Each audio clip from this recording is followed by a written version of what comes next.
మా జనసేన కార్యకర్త 6వ డివిజన్ లో వెంకటాచలం గారి యొక్క ఇంటి విషయం ప్రెస్ లో చూశాను. నేను ఆ రోజు యాక్చువల్ గా పార్లమెంట్ జరుగుతూ ఉంటే ఢిల్లీలో ఉన్నాం. ఇది చాలా దారుణమైనటువంటి విషయం. మా కార్యకర్త ఎంతో కష్టపడి సంపాదించుకున్నటువంటి డబ్బు దాదాపు 25 లక్షల రూపాయలు నుంచి దాదాపు 30-40 లక్షల వరకు అయినటువంటిది. దీన్ని దారుణంగా ఎటువంటి పర్ఫెక్ట్ ఆధారాలు లేకుండా కూల్చటం అనేది మా జనసేన కార్యకర్తలందరినీ కూడా చాలా బాధకు గురి చేసింది.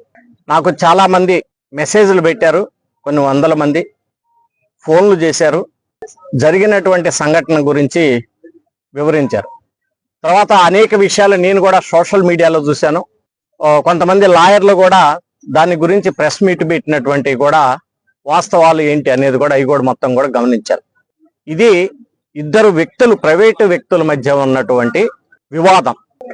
ఇదేదో ప్రభుత్వ ఆస్తి కాదు, డిఫెన్స్ కాదు, రైల్వేస్ కాదు. దానికి అధికారులు అంత అత్యుత్సాహంతో అంతమంది పోలీసులను తీసుకొని వచ్చేసి కూలగొట్టాల్సినంత ఆవశ్యకత ఏముందో అర్థం కావట్లేదు.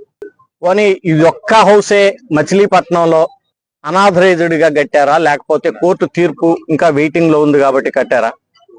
మిగిలినటువంటి చాలా ఉన్నాయి. ఇదే ప్లాట్ లోకి సంబంధించినటువంటి అనేక ఇళ్ళు కూడా కన్స్ట్రక్షన్ జరిగింది.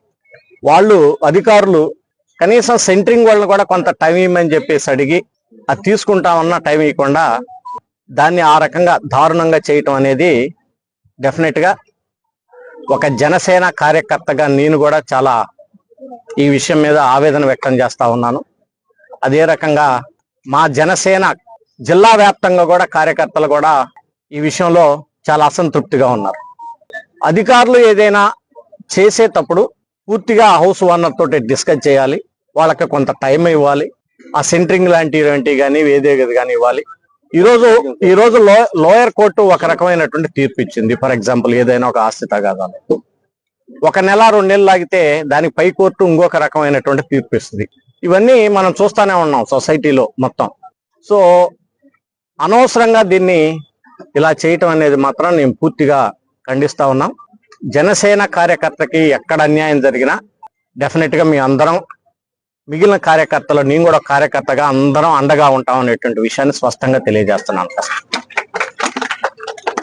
రెండో విషయం, ఏదైతే ఈ కుటుంబానికి జరిగిందో, అన్యాయం జరిగిందో, నేను ఒక పార్లమెంటు సభ్యుడిగానే కాకుండా ఒక జనసేన కార్యకర్తగా పూర్తి బాధ్యత తీసుకొని ఎంత నష్టమైతే జరిగిందో అది నేనే భరాయించి మొత్తం దాన్ని మళ్ళీ కన్స్ట్రక్షన్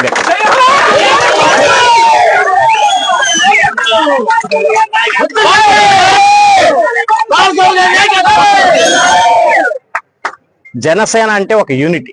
ఎవరికి పక్కన వాళ్ళకి ఏ అన్యాయం జరిగినా మేము అందరం కలిసి వస్తాం. బట్ జరిగినటువంటి సంఘటన మాత్రం తీవ్రంగా ఖండిస్తా ఉన్నాం. ఆ కుటుంబానికి పూర్తిగా మీ అందరం జన సైనికులుగా అండగా ఉంటాం.